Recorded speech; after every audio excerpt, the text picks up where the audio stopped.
recently I heard it discussed that in the with the current administration, it's not always so clear that a reporter gets a full pass to get inside to all the different events inside the compound,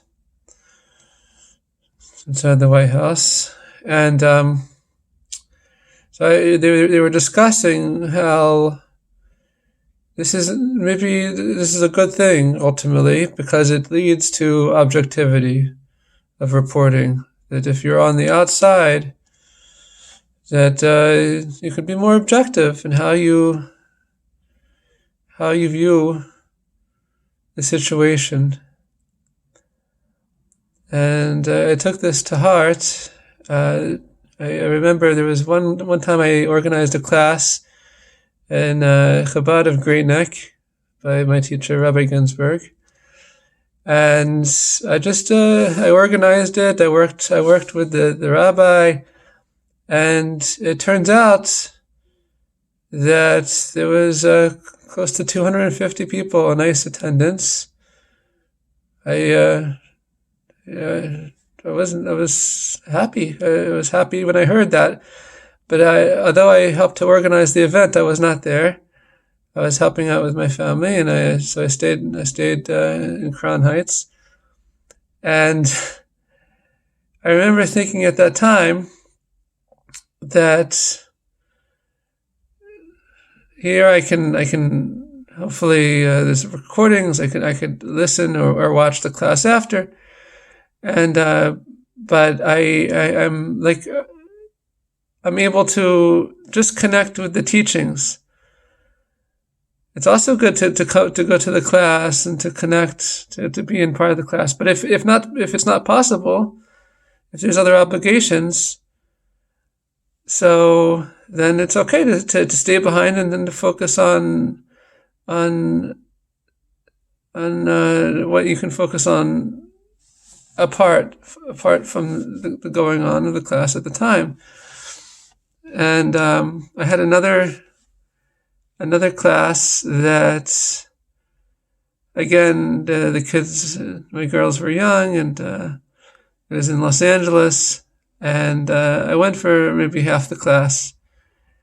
And just when I had arrived, and it was in the middle of the class, that the Rabbi Ginsburg was talking about Shem Havaya, the four-letter name of God.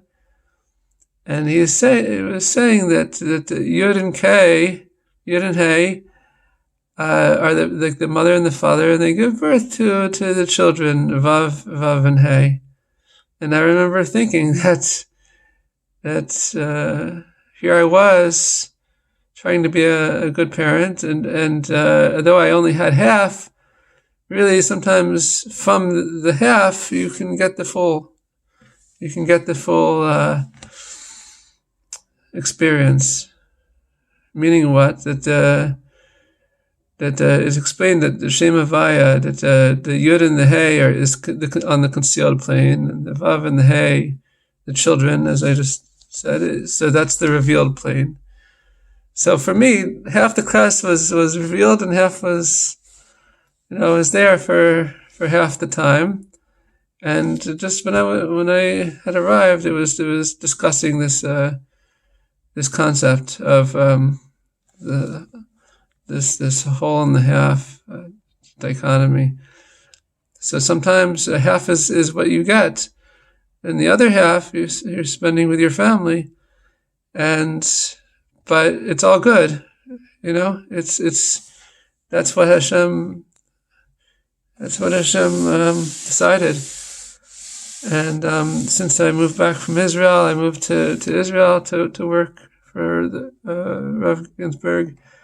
And since I moved back, there's a lot of opportunity for objectivity.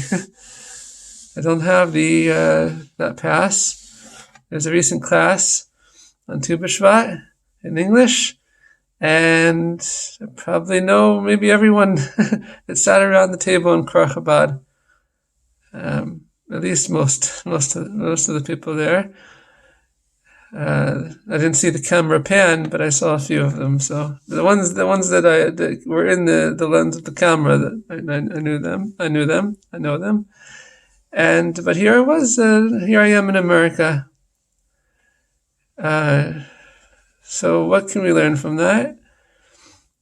It's a lot of the times the Hasidim, when they were in Russia, that they were encouraged when the Rebbe thought just to think about them.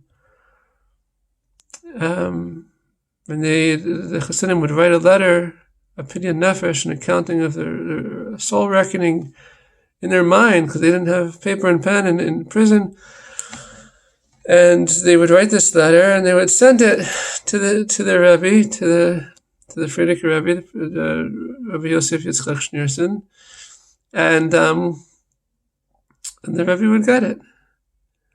And then when the Rebbe, Menachem Mendel Schneerson became Rebbe, also it was still during communist Russia, and just when the Rebbe always thought of his Hasidim wherever they were, and any Jew wherever they are, and just the thought of a tzaddik arouses an awakening to come close to Hashem and to have encouragement to get through difficult times, and for those who merit to have a tzaddik come to them in a dream, also is encouragement.